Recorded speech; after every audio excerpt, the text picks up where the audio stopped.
Bismillahirrahmanirrahim. Sebelum materi berlangsung, saya ingatkan kepada hadirin guna mendengarkan dengan posisi terbaik dan bagi yang ingin bertanya dapat langsung menuliskan di kolom chat. Baiklah, mari kita simak bersama episode malam ini yang berjudul Masyarakat Utama.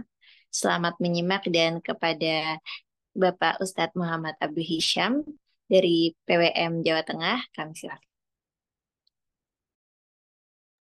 Terima kasih, Mbak Nadia.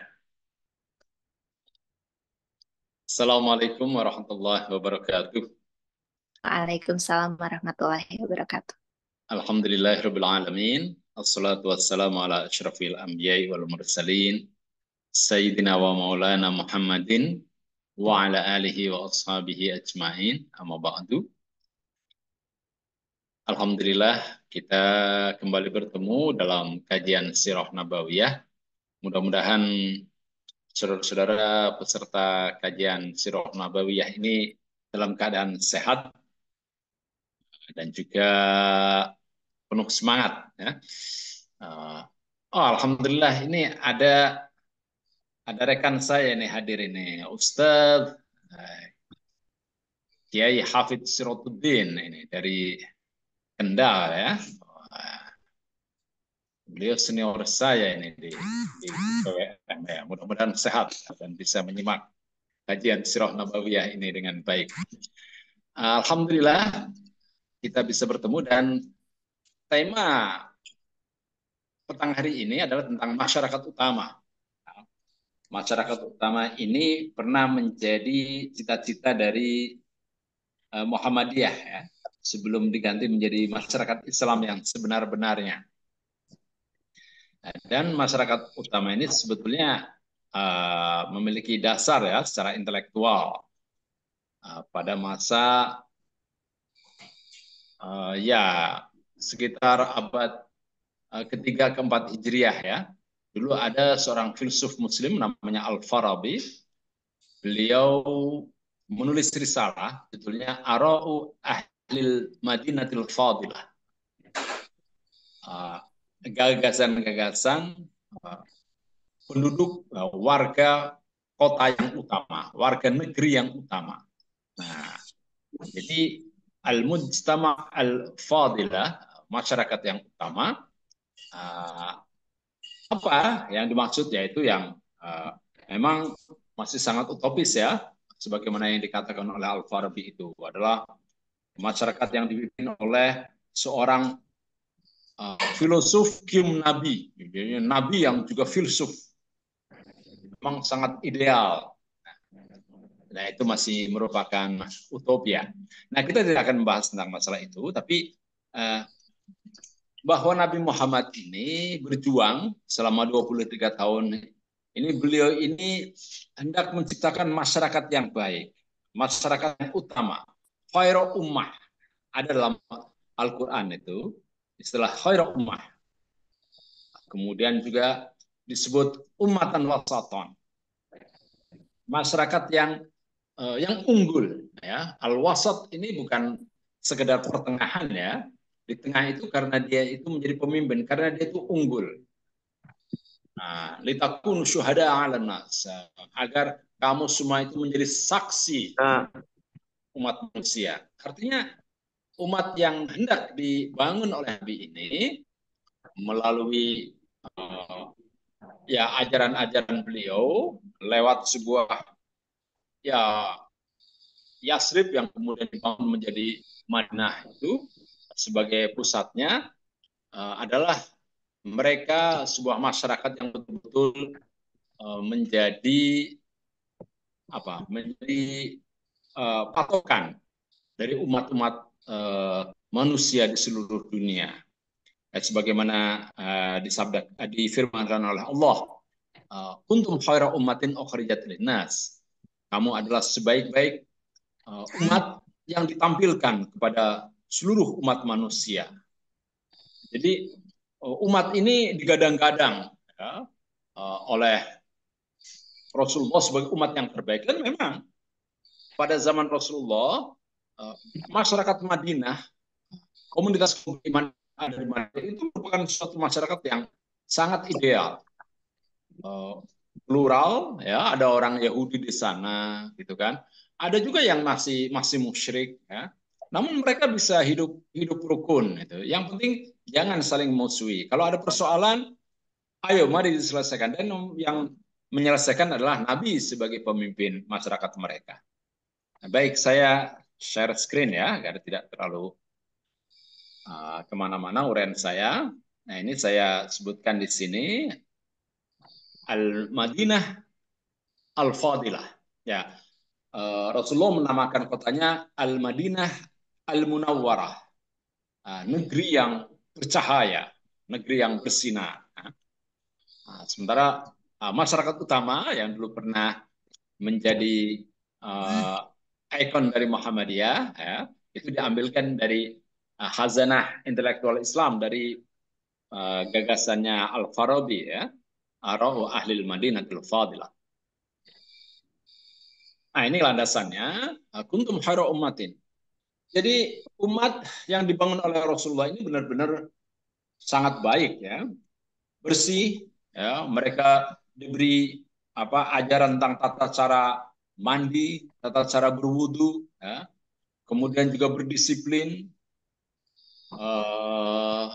Lihat saja, pertama kali Rasulullah memimpin perang melawan Quraisy, dan Quraisy ini adalah sebuah bangsa yang luar biasa lah, yang sangat disegani. Oh, ternyata dengan mudah dikalahkan oleh pasukan dari Madinah, ya, yang jumlahnya ya sepertiga lebih kecil daripada pasukan Quraisy. Ya. Artinya pasukan Nabi ini benar-benar berdisiplin, teratur, tertib. Ya, ya, ya seperti timnas ketika melawan Korea, gitu kan, wah luar biasa, gitu. Ketika melawan Yordania, dan Quraisy ini ya ibaratnya kalau kesebelasan ya kayak Real Madrid loh. Wah, siapa yang akan mengalahkan? Apalagi kalau lawannya itu timnas gitu. Nah, ternyata Nabi bisa memenangkan pertempuran itu, pertempuran Badar. Kalau bukan karena semangat dan mental yang baik dari umatnya, tidak akan mungkin beliau mendapatkan kemenangan.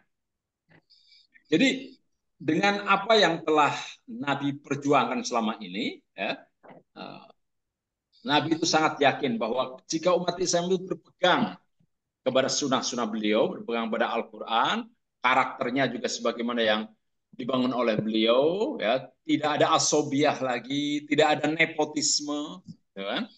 Maka umat ini akan berjaya. Nah, tapi kemudian setelah Nabi meninggal, banyak di antara para pengikutnya justru orang-orang yang dikader langsung oleh Nabi, yang dididik langsung oleh Nabi itu banyak yang melupakan pesan dan ajaran Nabi itu.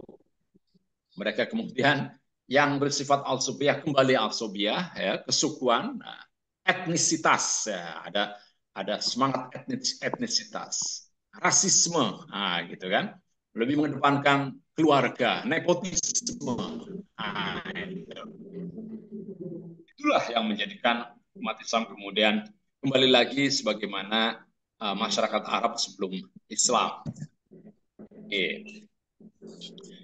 Nah, tadi saya sampaikan juga bahwa masyarakat yang unggul itu adalah yang wasaton, al-wasatiyah. Maka dalam risalah Islam berkemajuan itu juga ada doktrin tentang wasatiyatul Islam, umat wasaton.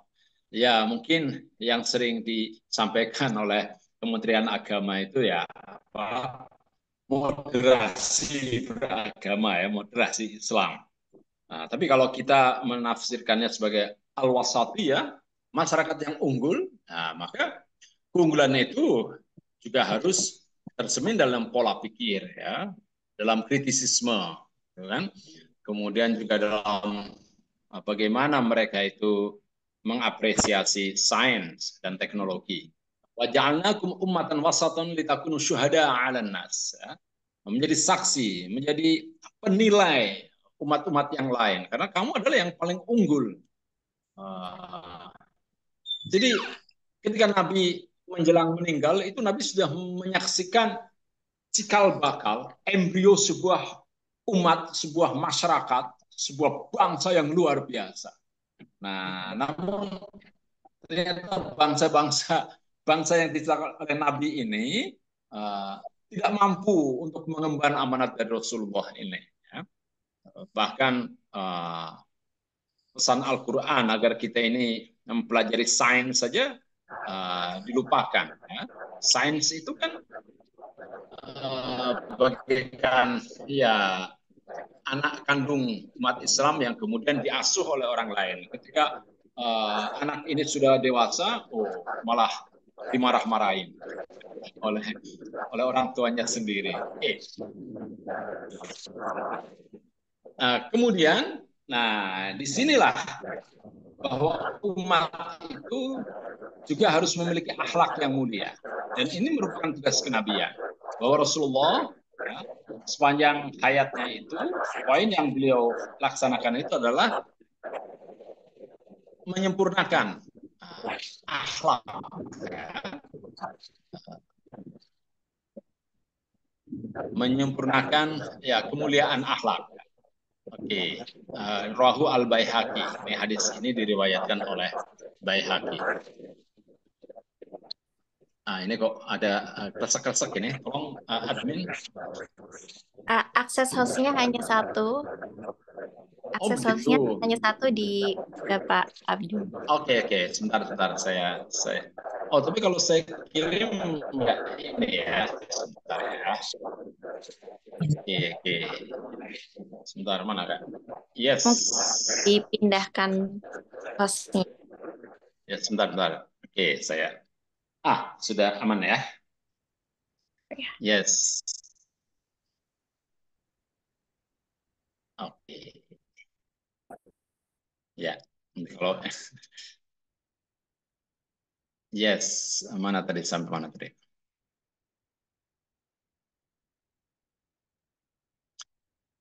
Oke ya. Kemudian, ini ada juga seorang pentingnya akhlak ya, etika yang harus dipegang oleh sebuah bangsa, apalagi seorang pemimpin bangsa itu harus punya etika ya. Jangan menyepelekan etika gitu kan. Wa innamal umamul akhlaqu ma baqiyat fa inhum dhahabat akhlaquhum dhahabu. Sesungguhnya kejayaan suatu umat terletak pada akhlaknya selagi mereka berakhlak dan budi serta perangai utama. Jika pada mereka telah hilang akhlak, maka jatuhlah umat atau bangsa itu. Kita boleh mengatakan bahwa bangsa kita ini bangsa yang kaya, ya, punya kekayaan alam yang luar biasa, hutan yang sangat luas, hutan tropis yang sangat luas, ya, nomor 2 setelah Amazon, memiliki laut yang sangat luas, kekayaan terumbu karang yang terbaik di dunia, yang menghasilkan alga untuk penyembuhan penyakit kanker. Ya, sehebat apapun, jika manusianya tidak berakhlak, tidak punya etika, maka ya bangsa ini akan hancur. Akhlak ini bukan sekedar sopan santun, ya. Sopan santun itu kan hanya permukaan saja. Banyak orang yang sopan, ya, perlente, kalau bicara selalu pakai kromenggil, tapi sungguhnya punya niatan jahat, mau nipu, mau ngapusi. Tahu-tahu ada orang rapi ya di bis kota atau di kereta, ternyata pencopet, itu kan. Nah, ini kan banyak sekali, gitu kan. Jadi akhlak itu sesuatu yang apa ya, dan sangat rasional ya akhlak itu ya. Kalau umpamanya begini, kalau saya dihina kemudian saya balas menghina, itu ya bisa dimengerti lah. Kalau saya dipukul kemudian saya membalas mukul, ya bisa bisa bisa dimengerti lah. Tapi kalau saya dipukul atau saya dihina, tapi kok saya kemudian mengampuni, memaafkan, inilah akhlak yang tinggi, begitu. Nah, itulah yang namanya akhlak. Nah, bangsa kita itu butuh karakter yang semacam ini. Uh, Bisa saja sih kita mengubah undang-undang kayak gitu. Oh, itu yang memutuskan DPR. Tapi apakah itu sesuai dengan akhlak ya. Kalau kemudian hanya menguntungkan keluarga saya, kerabat saya, itu adalah masalah akhlak ini. Ya. Ketika saya sedang kesulitan keuangan umpamanya, perusahaan saya mau hampir bangkrut gitu kan, ya saya datang ke seorang kawan, kemudian oh ya seorang kemudian oh dengan mudahnya dia itu meminjamkan bantuan. Nah, ketika kemudian dia kebetulan memiliki apa ya, menjual sesuatu bahan baku yang saya juga butuh, tapi harganya lebih mahal daripada toko lain. Gitu. Ya kalau saya kemudian dengan alasan wah lebih larang saya beli ke tempat lain, maka saya itu sangat tidak berakhlak ya karena ketika saya dalam hendak jatuh itu dialah yang menolong saya ya hendaknya ya saya harus walaupun harganya lebih tinggi tapi sebagai ungkapan rasa terima kasih saya harus berbelanja dari tokonya itu. Nah, ini ya yang namanya akhlak gitu ya.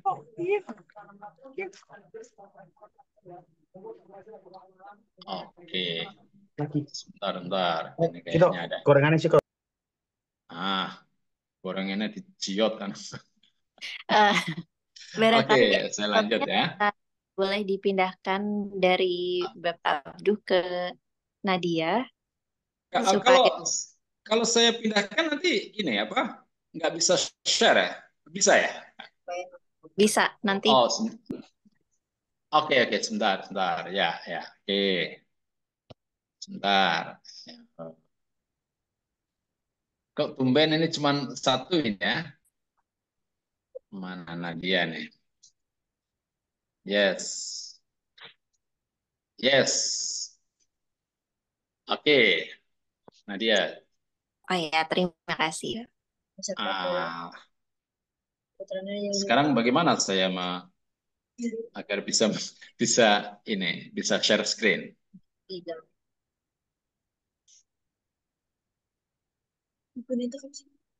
Apa?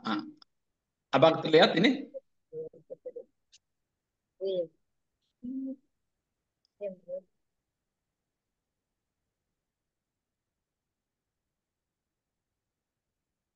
Bagaimana?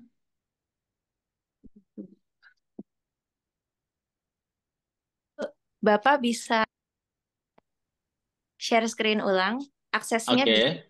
untuk partisipan.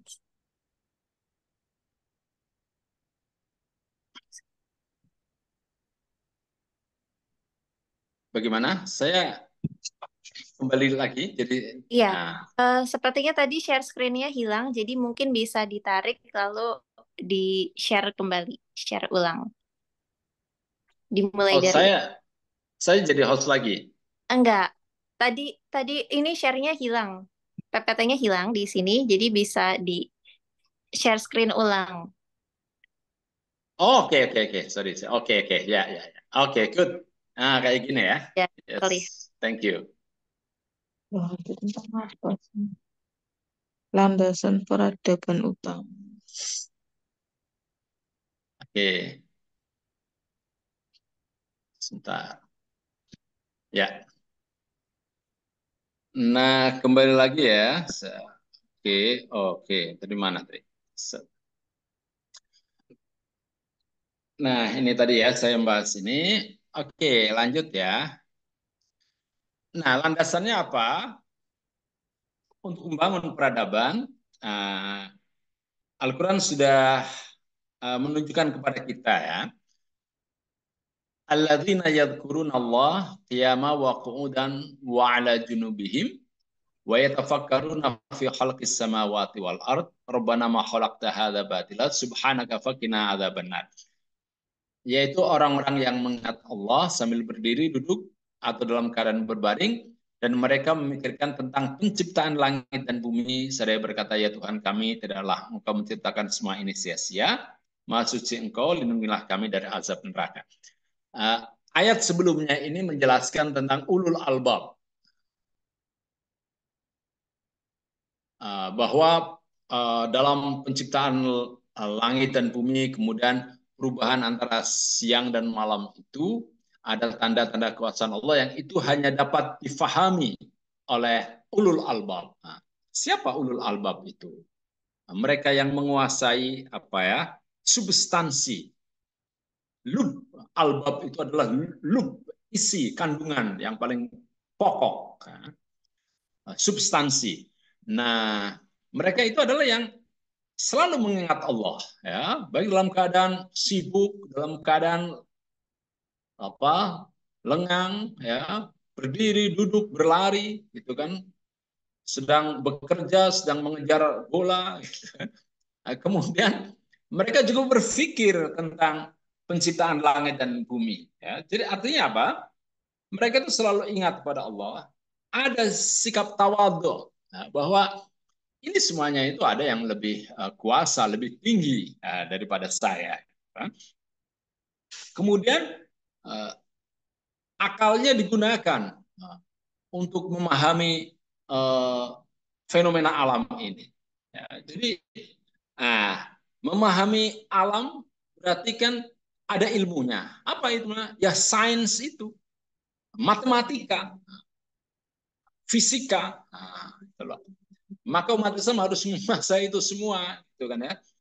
Dan di zaman pertengahan, ya, justru umat Islam lah yang dapat menerjemahkan ilmu pengetahuan yang berasal dari Yunani, yang kemudian ditransfer ya, oleh Roger Bacon ke Eropa sana. Jadi empirisisme itu sudah diawali pertama kali oleh Ibn Rushd, ya, yang kemudian diambil oleh orang-orang semacam David Hume di Eropa itu ya sebagai awal kemajuan peradaban Barat. Nah, tapi umat Islam pada waktu itu sangat rendah hati karena mereka selalu berpikir tidak jumawa, tidak mengatakan bahwa the God is dead, itu kan? Tuhan itu sudah tidak berlaku lagi karena manusia itu sudah menemukan ilmu yang bisa menjawab semua persoalan itu. Umat Islam tidak, ya.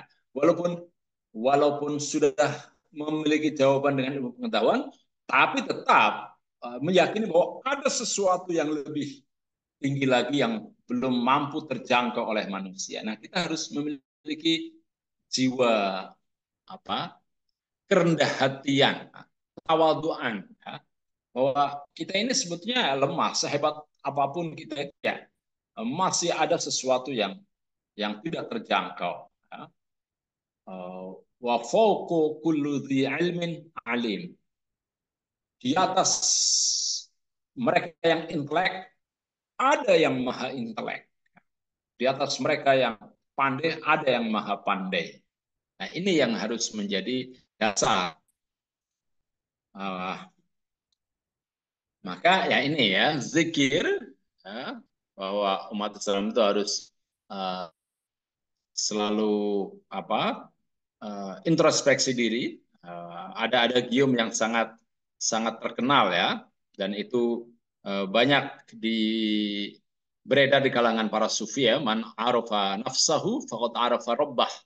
Siapa yang tahu dirinya, maka dia tahu Tuhannya. Siapa yang mengenali dirinya, maka dia itu akan mengenali Tuhannya. Artinya apa? Bahwa ya orang yang alim itu ya harus tahu diri juga, gitu kan.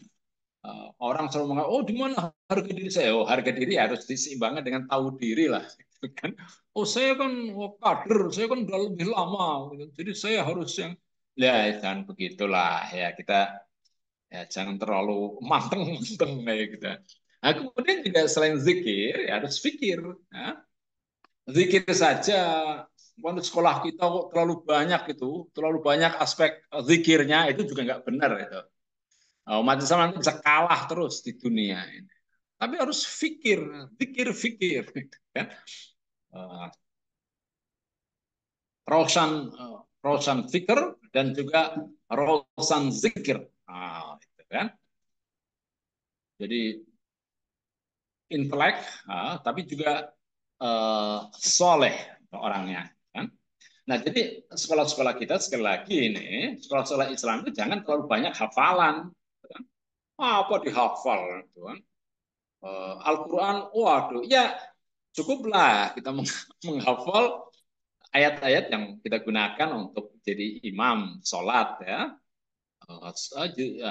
Surat pendek pada juz amma ya, atau juz 29 itu sudah cukup lah. Kemudian ayat-ayat tertentu untuk sebagai dalil kita berdakwah, kita berkhutbah, ya monggo itu tidak apa-apa ya, ayat tentang tentang pentingnya mencari ilmu, kemudian hormat kepada ibu bapak penting itu. Wa qadara rabbuka alla ta'budu illa iyyah wa bil walidaini ihsana, itu dihafal bagus ya. Nah, tapi tidak perlu semuanya karena uh, namanya tahfidz itu adalah menjaga. Hafidz ya. Ada hafidz Suratuddin juga di sini. Hafidz ya, itu artinya menjaga ya. Hafidul Quran itu menjaga Al-Quran. Dulu orang menjaga Al-Quran ya diantara dengan menghafal. Nah, sekarang sudah ada mushaf ya, jadi sudah terjaga. Kemudian sudah banyak teknologi untuk menjaga keautentisitas dari Al-Quran.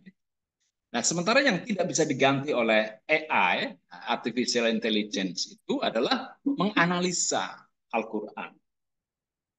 Orang-orang seperti Muhammad Rum atau Kasman Singodimedjo itu kalau membaca ayat Quran itu tidak fasih, sangat tidak fasih. Tapi ketika menafsirkannya, menganalisa sebuah ayat, wah luar biasa.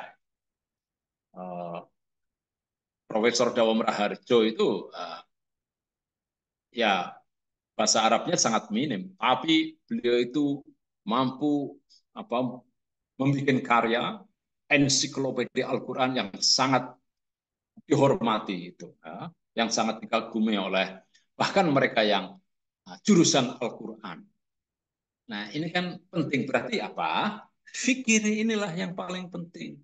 Kemampuan bahasa, sains, dan matematika. Ini kebanyakan, kebetulan banyak bapak-bapak dan ibu-ibu guru ini. Tolong anak-anak kita ini perhatikan cara mereka berbahasa, literasi mereka kenalkan mereka dengan cerita ya. Bangsa kita ini yang sangat kurang dari bangsa kita ini adalah kisah ya, cerita.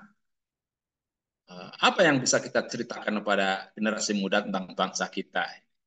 Apa yang bisa menjadikan mereka itu bangga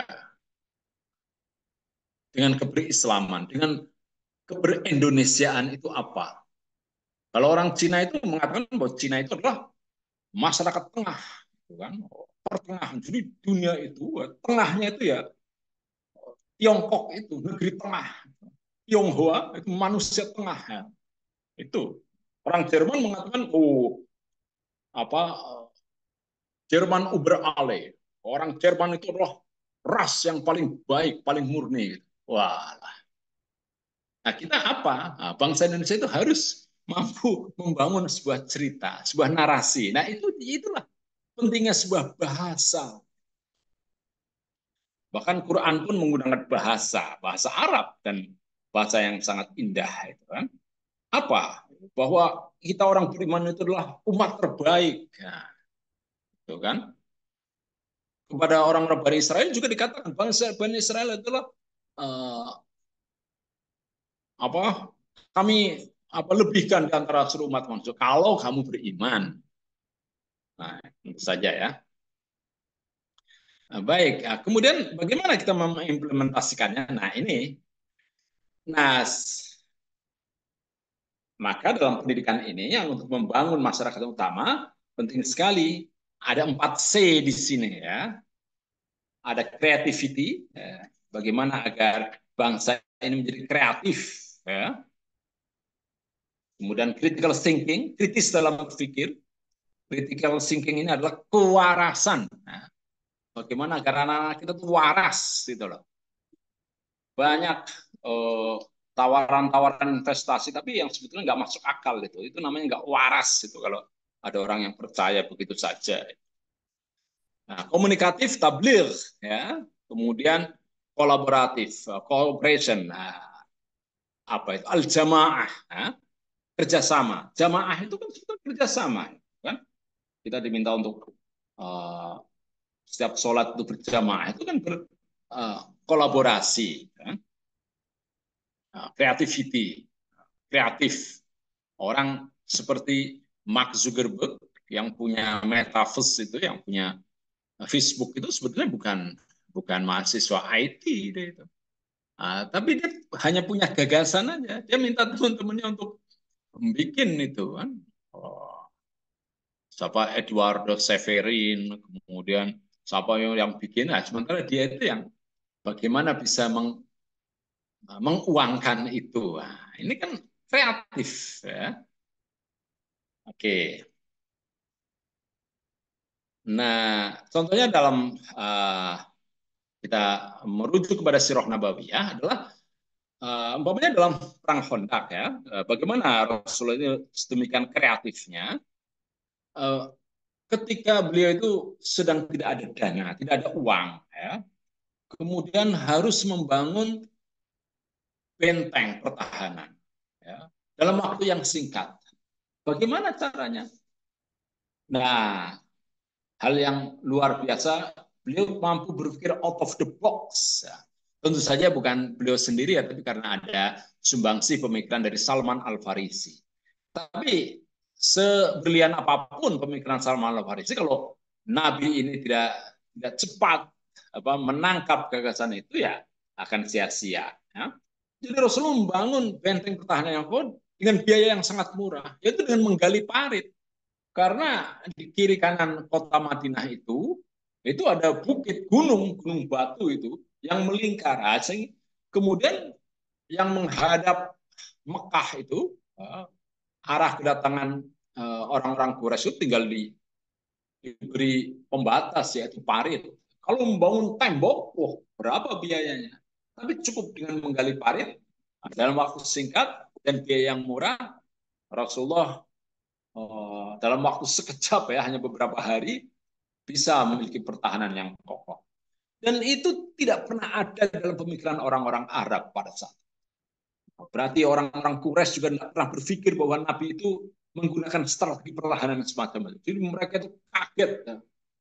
Luar biasa briliannya itu. Padahal dalam pasukan Abu Sufyan itu ada panglima perang yang sangat pandai itu, Khalid bin Walid. Khalid bin Walid pun tidak mampu menggerakkan kuda untuk menyeberangi trench atau parit itu. Nah, ini kan kreativitas. Dana sangat minim, waktu sangat terbatas, tapi harus membangun sebuah benteng. Jadi tidak ke atas, tapi ke bawah menggali. Nah, ini luar biasa. Dan beliau Rasulullah berhasil menyelamatkan nyawa penduduk Madinah dari ancaman orang-orang Quraisy sejumlah 10.000, dan orang-orang Quraisy itu dibantu oleh orang-orang Yahudi dari Khaybar serta orang-orang Habis ya, orang-orang non Arab, orang-orang Ajam. Ada orang Persia juga membantu, orang-orang ya sekitar Arab yang lain lah. Oke. Kemudian kolaboratif. Nah, di sini kita lihat ya dalam Sirah Nabawiyah itu betapa Rasulullah ini bekerja sama ya untuk membangun dakwah beliau walaupun dengan orang-orang yang non Muslim juga, orang-orang Kristen. Ya. Kalau dia melihat bahwa ini ada orang Kristen bisa diajak berpikir, bisa diajak berdialog, dan memiliki iman, ya berarti bisa diajak bekerja sama. Gitu. Ada trust di antara mereka. Nah, tapi ya kita sama orang Islam kadang-kadang nggak ada trust ya karena ya satu beriman, satunya tidak beriman, gitu kan. Nah, beda agama tapi sama-sama punya iman, malah cocok, gitu kan. Di antaranya dengan Raja Najasyi dari Ethiopia. Bahkan dengan orang Yahudi pun, ya, walaupun ada suku Yahudi yang menentang Rasulullah seperti Bani Nadir, Bani Qainuqa, ya, dan Bani Quraidah, tapi juga ada suku-suku Yahudi yang setia dengan Rasulullah. Walaupun mereka itu tidak masuk Islam, tapi ya mereka tetap berjuang bersama Rasulullah dan rela membantu Rasulullah. Karena Rasulullah itu yang bertanggung jawab terhadap keamanan dan pengelolaan kota Madinah. Luar biasa, kan? Jadi dan disinilah pentingnya jamaah. kan? Nah, jamaah kemudian teratur lagi, ada di situ ada aturan, ada kode etik, maka lahirlah jamaiyah. Ya. Ada jamaah, ada jamaiyah. Jamaiyah itulah suatu perkumpulan yang lebih teratur, yang namanya organisasi. Nah, kita sudah bisa berjamaah dalam sholat, tapi belum bisa berjamaah di bidang ekonomi, di bidang bisnis. Nah, untuk bekerja sama dalam bisnis ini, umat Islam ini masih tidak mampu. Jadi jalan sendiri-sendiri, akibatnya ya mati sendiri-sendiri. Kan. Di masa sekarang yang harus banyak kolaborasi, ya, di zaman yang sangat tidak menentu sekarang ini, ya maka harus banyak kolaborasi, kerjasama. Oke. Kemudian harus harus pandai berkomunikasi. Dan Rasulullah salah satu sifat beliau itu adalah tabligh. Ya. Tabligh apa? Ya, pandai berkomunikasi tabligh. Sidik, amanah, fatonah, ya. Cerdas juga. Kemudian juga orang seperti Zaid bin Sabit, sekretaris Rasulullah yang selalu menulis kitab suci itu, ya, diminta oleh Rasulullah untuk belajar bahasa asing. Ya. Ada yang belajar bahasa Suryani. Bahasa Suryani itu bahasa yang ada di Suriah sekarang ini. Ya. Salah satu bahasa Semit. Ada juga bahasa Ibrani, bahasanya orang-orang Bani Israel itu. Kemudian juga ada yang pelajari bahasa Romawi. Ya. Karena pada waktu itu yang maju itu adalah Romawi dan Persia. Rasulullah pun memerintahkan beberapa orang sahabat untuk belajar bahasa Persia. Bahkan ada di antara mereka yang diutus ke Cina. Ya.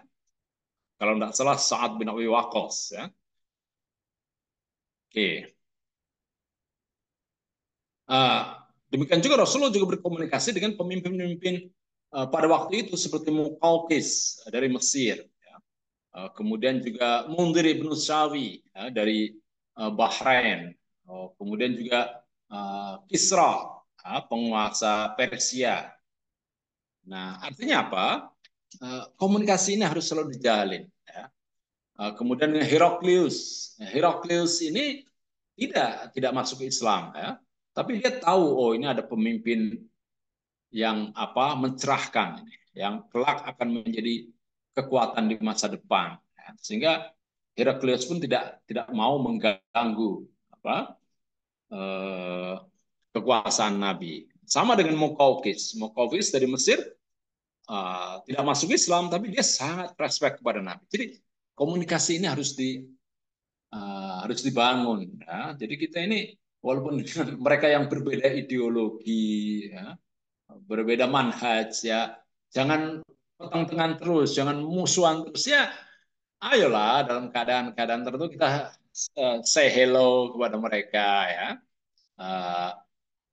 Kita mencari apa yang menjadi persoalan bersama, common platform, kan? Apa persoalan kita, ya, dan mari kita pecahkan bersama. Dan itu intinya adalah bagaimana kita bisa berkolaborasi, bekerja sama. Nah, kemudian harus juga bersikap kritis, ya, dalam berpikir.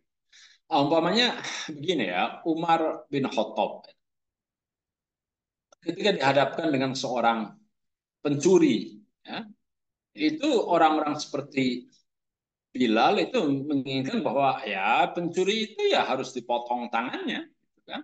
Karena yang dicuri ini orang ini jelas-jelas mengaku mencuri, yang dicuri onta kayak gitu kan. Tapi kemudian Umar justru membebaskan sang pencuri. Wah, terjadi kontroversi kan? Wah, Umar dibully waktu itu oleh orang-orang seperti Bilal. Nah, tapi Umar mengatakan bahwa loh ini yang mengambil onta ini adalah orang yang di desanya itu sedang terjadi paceklik di sana itu, ya, dan dia itu mencuri onta karena untuk apa? Untuk dimakan keluarganya dan orang-orang sekampungnya itu, bukan untuk bermewah-mewahan. Kalau setiap harinya dia itu bukan pencuri, ya, tapi mencuri itu karena ini Orang-orang yang di bawah tanggungannya itu sedang kelaparan. Nah, dan dia orangnya fair gitu, mengakui, maka dibebaskan oleh Umar. Bahkan Umar malah memerintahkan untuk membantu orang tersebut. Ya. Nah ini kan wah, apa ya, out of the box gitu loh. Sama ketika Umar itu oh, ya agak tidak sama dengan keputusan Nabi. Ketika Nabi menguasai Khaybar, itu Khaybar, tanah Khaybar itu dibagi-bagi untuk pasukan prajurit Muslim yang ikut bersama Rasulullah.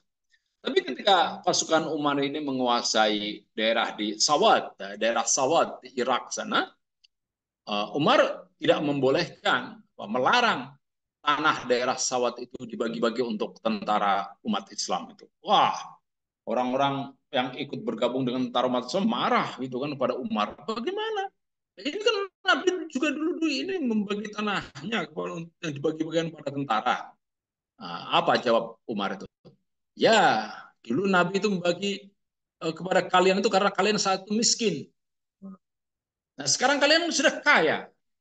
Dan kalau tanah di Sawat ini dibagi-bagi kepada kamu itu, lalu penduduk Sawat ini mau makan dari mana? Nah, anak-anak mereka itu bagaimana masa depannya? Udahlah, tetap ada mereka, tapi kita tetapkan pajak kepala atas mereka. Nah, semampu ya. Jadi yang proporsional. Nah, artinya apa? Rasulullah ini uh, tidak semata-mata mengikuti, oh Nabi dulu melakukan itu maka harus diikuti juga. Tidak. Yang dilakukan Umar itu adalah kemaslahatan. Nah, beliau tetap mengikuti ajaran Nabi, yaitu bahwa Nabi itu memutuskan segala sesuatu itu demi kemaslahatan. Dulu maslahah, karena saat itu para prajurit Muslim itu masih miskin. Nah, sekarang sudah kaya. Ya untuk apa? Para mu'alaf pun di masa Umar tidak diberi bagian itu. Jadi lazisme itu sekarang nggak usah apa pura-pura oh ini orang non orang yang mu'alaf itu loh. Orang mu'alaf kalau kaya ya nggak usah dikasih zakat itu malah dianggap menghina itu kan. Ya, yang dikasih itu orang-orang yang miskin. Oke, termasuk ya ini contohnya ya ada sebuah buku judulnya bahkan malaikat pun bertanya. Oh, malaikatnya kritis ya. Ketika Allah berfirman, "Oh, aku akan menciptakan manusia di atas bumi." Oh, malaikat nanya, protes, "Ya Allah, apakah engkau akan menciptakan makhluk yang nantinya menumpahkan darah dan merusak bumi itu? Oh, apa menggali tanah jadi tambang, membabat hutan kayak gitu kan demi food estate atau apa gitu kan?" Nah, coba malaikat yang tidak berpendidikan aja bertanya, masa manusia tidak bisa bersikap kritis kepada sesamanya, gitu kan? Nah, ini penting juga. Dan umat Islam pada abad kedua Hijriah itu para filsuf itu mengambil cara berpikir logika dari para filsuf Yunani yang kemudian ya dikritik oleh Imam Al-Ghazali. Tapi Imam Ghazali juga dikritik oleh Ibn Rushd, itu kan? Imam Ghazali mengkritikkan dengan menulis kitab Hafutul Falasifah, kekeliruan para filosof. Tapi kemudian Ibn Rushd menulis sebuah risalah juga judulnya Tahafutul Falasifah, kitab kekeliruan para filosof. Wah, keren juga itu. Nah, itu polemik semacam itu sudah tidak ada zaman kita sekarang ini. Nah, ini ya, jadi yang gambaran ini kompetensi 4C ya. Communication, critical thinking, creativity, collaboration. Nah, ini harus semacam inilah. Anak-anak kita ini harus memiliki kompetensi semacam ini. Oke, sepertinya sudah selesai ini. Barangkali ada pertanyaan, Mbak Nadia, silakan.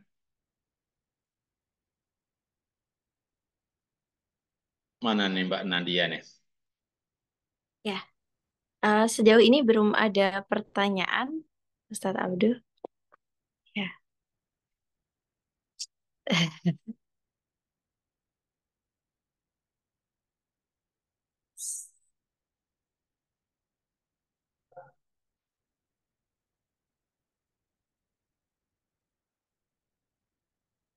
Masih di mute, Bapak. Aduh, ya.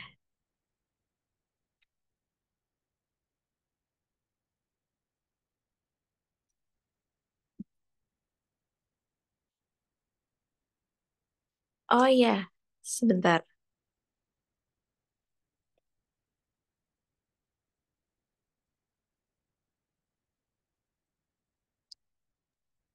Oke, oke. Ya, terima kasih. Wah, ada Erdogan ikut di sini. Wah, ini Presiden Mesir pun, Presiden Turki pun ikut ini menyimak Sirah Nabawiyah ini kan. Wah, terima kasih nih, Mas Erdogan ya.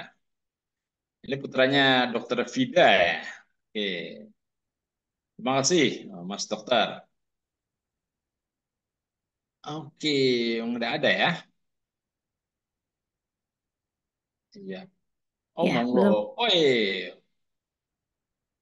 Oh, Ustadz Hafidz Sirajuddin. Wah, derek ngaji. Ya, monggo, Ustadz. Wah, monggo. Jangan ngurusin UKM terus. Wah, sugih iki ngurusi. Nah, itu UKM itu bagaimana harus berjamaah, kolaborasi. Eh, Pak Kiai Hafidz ini. Penting Siap, sekali. siap, siap, Tat. G, G, G, G. Dari Pak Ajuslan SD Aci, apakah ada Oh, pertanyaan seperti ya Ustaz, ada dari saya Ustaz. Assalamualaikum warahmatullahi wabarakatuh. Terima kasih Ustaz, Oh, Salam. silakan. sangat luar biasa sekali. Eh, Materi pada malam hari ini, pertanyaan saya, setelah meninggalnya Rasulullah, masyarakat Muslim ataupun pada saat itu mereka sangat tertekan sekali. Kemudian muncullah berbagai macam pemahaman-pemahaman Islam yang berkembang.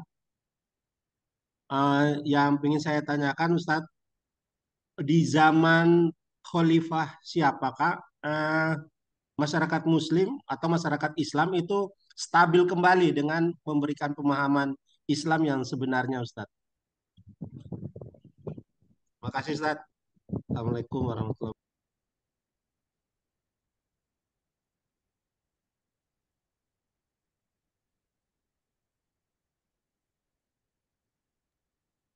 sebentar Bapak Abdu belum di unmute? Oke, ya, terima kasih. Ini saya kayak seperti orang tua itu ya. Jadi sedang ngomong atau belum di unmute. Ya, terima kasih Ustaz Ajuslan ya. Betul, setelah Rasulullah wafat, nah, beliau kan digantikan oleh Abu Bakar ya. Itu umat Islam masih stabil itu walaupun ada pertentangan ya, ada kelompok masyarakat di Yamamah sana di daerah Riyadh sekarang ini ya, yang tidak mau membayar zakat itu, yang kemudian diperangi oleh Abu Bakar. Jadi setelah Rasulullah wafat itu ada kelompok-kelompok yang tadinya taat pada Rasulullah kemudian berpaling gitu loh. Kemudian di masa Umar ketertiban terjaga ya.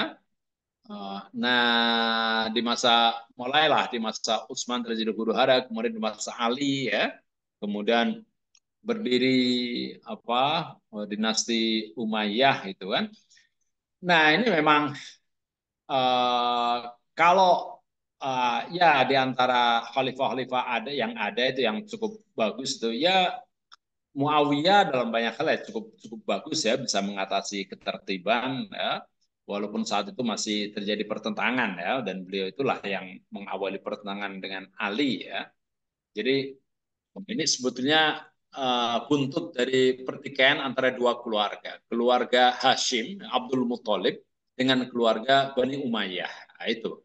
Jadi sebelum sebelum Islam datang, sebelum Nabi Muhammad lahir, dua keluarga ini, keluarga Hashim dan keluarga Umayyah ini sudah bertikai, walaupun mereka sesungguhnya bersaudara ya kak, ya, kakak adik ya, seperti paman dan keponakan. Itu karena ya faktor ya rezeki lah itu kan. Jadi uh, Hashim diberi wewenang untuk mengurusi jemaah haji sementara Umayyah tidak ya. Sehingga terus sementara Umayyah itu dalam perdagangan lebih lebih bagus akhirnya bertikai. Nah, kemudian terbawa ketika Nabi hidup pertikaian itu seolah-olah terlupakan. Tapi ketika Nabi sudah wafat, muncul kembali. Ya. Kebetulan Utsman itu ya dari Bani Umayyah, itu keluarga mereka. Ya. Jadi dimanfaatkan oleh keluarga Bani Umayyah, ya, Muawiyah dan kawan-kawannya. Nah, ada seorang khalifah namanya Umar bin Abdul Aziz. Itu berhasil lah. Dia itu mencoba untuk menenangkan masyarakat, kembali untuk saling menghormati sesama, tidak ta'assub kepada tidak fanatik kepada asubiyah. Nah, ini di masa Umar bin Abdul Aziz ini cukup bagus ini ya. Di samping juga ada khalifah yang lain, Abdul Malik bin Marwan, kemudian juga di masa dinasti Abbasiyah, dinasti Umayyah, kemudian dihancurkan oleh keluarga Bani Abbas ya. Abbas ini ya keturunannya Abbas pamannya Rasulullah. Kemudian di masa Bani Abbas juga ada khalifah seperti Al-Ma'mun. Al-Ma'mun itulah yang kemudian mempelopori penerjemahan kitab-kitab dari Yunani ke dalam bahasa Arab. Dan di antara para penerjemahnya itu bukan hanya orang Islam ya, banyak juga cendekiawan dari orang-orang Kristen ya, orang Arab yang Kristen, tapi dimanfaatkan, dipekerjakan oleh Khalifah Al-Ma'mun untuk menerjemahkan buku-buku dari Yunani itu. Sehingga setelah itu pemikiran Yunani itu justru berkembang di dunia Islam. Yang kemudian para pelajar dari Eropa itu belajar dari Baghdad. Nah, jadi ya saling apa ya, Ustaz Ajuslan. Jadi ada di antara para khalifah ini yang bagus ya, kemudian ada juga yang jelek ya, kemudian diganti oleh keluarga yang lain, ya, kemudian ada yang bagus. Semuanya apa? Ya pasang surut lah. Ada Al-Ma'mun, ada Al-Mu'tasim billah ya. Di dinasti Abbasiyah ya. Walaupun kemudian Al-Mu'tasim billah yang diganti oleh Al-Wasik billah, kalau tidak salah itu melakukan inkisisi ya, memaksakan faham agama. Padahal itu faham yang sedang digandrungi oleh khalifah adalah Mu'tazilah, pemikiran yang rasional. Nah, kesalahan Mu'tazilah ini adalah memaksa.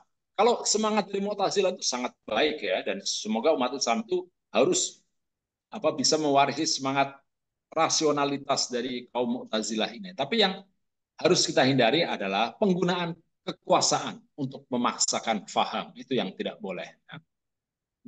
Seperti umpamanya kalau orang Muhammadiyah menjadi presiden, lalu semua itu harus Muhammadiyah, semua sholat itu harus pakai bahasa doa iftitahnya harus pakai Allahumma ba'id baini, kemudian kunut dihilangkan. Nah, itu tidak benar ya. Itu tidak benar ya. Dan ya semoga kita terjauhi dari hal-hal yang norak semacam itu ya. Karena dalam sejarah sudah pernah bahwa Mu'tazilah ini akhirnya menjadi hancur ya. Dan menjadi faham yang sangat dijauhi oleh umat Islam gara-gara pernah menggunakan kekuasaan untuk memaksakan faham. Dan korbannya diantaranya Imam Ahmad bin Hanbal. Imam bin Hanbal itu hampir meninggal, itu disiksa dalam penjara itu. Ustaz Ajuslan ya. Dan banyak sekali orang alim yang kemudian meninggal karena siksaan itu. Karena mereka faham mereka rasional tapi nggak mau kalau harus dipaksa jadi orang Mu'tazilah gitu kan. Ya manusia kan sendiri-sendiri gitu kan. Masa semua harus dirasionalkan? Karena nggak bisa juga. Karena cinta itu kan nggak rasional kadang-kadang kan, nggak masuk logika. Begitu Ustaz Ajuslan ya. Jadi banyak juga. Terima kasih banyak Ustaz, keren. Alhamdulillah, terima kasih banyak. Ya. Oke. Terima kasih. Penjelasannya. Jadi kalau sudah tidak ada Mbak Nadia, ini sudah hampir 1 jam ya Mbak. Iya. Ya biar tidak terlalu malam lah ini ya. Ini Ustadz Hafid nih, ada pertanyaan Ustadz Hafid? Enggak Mas, enggak tanya. Harapan aja. Oh silakan, harapannya apa? Ya jadi mohon untuk admin ya, apa yang saya ingat itu saya ikut pengajian ini nih, kalau nggak salah 4 kali 5 kali deh. Oh, Sejak tahun 2000 apa itu sebelum COVID ya, sebelum COVID, kemudian COVID, pasca COVID. Nah, ini akan menjadi buku yang luar biasa begitu. Meskipun ngajinya Sirah Nabawiyah itu dasarnya kitab, tetapi saya melihat ini Mas Abduh ini, Mas Ustadz ini luar biasa. Di Sirah Nabawiyah kan nggak ada tadi kayak creativity, kemudian apa macam-macam itu kan nggak ada itu. Nah, itu yang mendorong saya sejak 2019, berarti 5 tahun lalu itu membuat web Fordham ID. Kemudian setahun yang lalu kita rilis ukmu.com gitu. Nah, ini menjadi penting karena apapun kita mesti meninggalkan sebuah legacy atau monumen amal soleh. Kalau monumen amal salah kan sudah diviralkan orang lain. Nah, ini yang menurut saya dari seruan ini yang apa? Saya yakin kan direkam semua nih, direkam lah. Nanti ada 1 sampai 2, 3 orang lah maksimal itu mengkodifikasi, kemudian membuat resume kecil-kecil aja. Nanti tulisannya kalau bingung dikirim aja ke Fordham ID, nanti tak bantu untuk disimpan gitu ya, disimpan. Nah, insya Allah nanti akan jadi buku yang luar biasa. Saya juga mohon doanya ini Mas Abdul, nanti insya Allah ini sudah jadi 4 buku, tapi oleh editor nanti buku saya akan dikeluarkan 5 judul sekaligus. Masya Allah, hebat. Keren. Jadi itu sesuatu yang saya tidak pernah galbo ya, nggak bermimpi, hanya nulis saja, waton nulis itulah. Kalau nulis waton gitu ya. Ternyata tulisan saya yang berserakan di berbagai media, baik internal maupun eksternal itu lebih dari 400 tulisan dalam waktu 5 tahun ya. Dan mungkin yang terakhir kemarin mungkin Mas Abdu juga baca tentang relasi BSI dengan Muhammadiyah. Itu dikutip oleh 7 media nasional maupun regional. Ya, padahal saya waktu nulis aja itu di grup WA gitu. Saya gregetan aja karena Muhammadiyah kayaknya melakukan itu kok disalah-salahke, kemudian begini ya. Ya, saya lawan dengan tulisan, berita ya dilawan dengan berita, tulisan dengan tulisan, ideologi dengan ideologi, aksi dengan aksi. Kalau saya begitu aja, supaya kita betul-betul menjadi seorang yang fairness, adil menilai sesuatunya. Saya kira itu aja, saran aja ini, masukan. Semoga bermanfaat, Mas. Assalamualaikum warahmatullahi wabarakatuh. Waalaikumsalam. Ya, mudah-mudahan saya jadi ketularan rajin nulis ini kayak Mas Safid ini. Paling ora ya, entuk gembes lah, gembes. Wah, tiba-tiba lagi ngomong tentang perbankan, tiba-tiba dapat hadiah gembes. Kayak gembes itu tempat air ya, gembes. Oke, baik. Terima kasih Ustadz Hafid, Ustadz Ajuslan atas komentarnya. Dan mari kita akhiri dengan membaca doa bersama. Semoga kita sehat, bisa menjalankan sunnah Rasulullah, dan juga saudara-saudara kita di Palestina mendapat pertolongan dari Allah. Bismillahirrahmanirrahim. Alhamdulillahirabbil alamin. Allahumma shalli ala Muhammad wa ala alihi wa ashabihi ajma'in. Allahumma inna nas'aluka salamatan fid din wa afiatan fil jasad wa ziyadatan fil ilmi wa barakatan fil rizqi wa taubatan qabla al-maut wa rahatan minal maut. Hawwin alaina fi sakratil maut wa najatan minan nar wal afwan dal hisab. Allahumma ansur man nasraddin wa ahdur man hadal muslimin. Allahumma ansuril muslimina fi Palestin. Allahumma ansuril muslimina fi Yaman. Allahumma ansuril muslimina fi Rohingya. Allahumma ansuril muslimina fi anha'il alam. Birahmatika ya arhamar rahimin. Allahumma ahlikil kafarata wal mubtadi'ata wal musyrikin was-sahyuniyin a'da'aka a'da'ad-din. Allahumma syad shamlahum wa mazzik jam'ahum wa zalzil aqdamahum alqi fi qulubihim ra'ba innaka ala kulli syai'in qadir. Rabbana atina fid dunya hasanah wa fil akhirati hasanah wa qina adzabannar. Walhamdulillahirabbil alamin. Wassalamualaikum warahmatullahi wabarakatuh. Waalaikumsalam warahmatullahi Warahmatullahi wabarakatuh. wabarakatuh. Alhamdulillah atas kelancaran kajian malam ini yang berisi penjelasan yang mencerahkan dan pertanyaan-pertanyaan yang menarik. Semoga kajian ini dapat meningkatkan ketakwaan dan kecintaan kita kepada Rasulullah. Bagi hadirin yang tidak mendengarkan dari awal atau membutuhkan materi untuk dipelajari kembali, dapat menonton ulang kajian ini melalui kanal YouTube PKU Seruang. Jazakumullah khairan kasiran atas kehadiran hadirin serta kepada Bapak Ustadz Muhammad Abdul Hisham. Terima kasih banyak. Wassalamualaikum warahmatullahi wabarakatuh.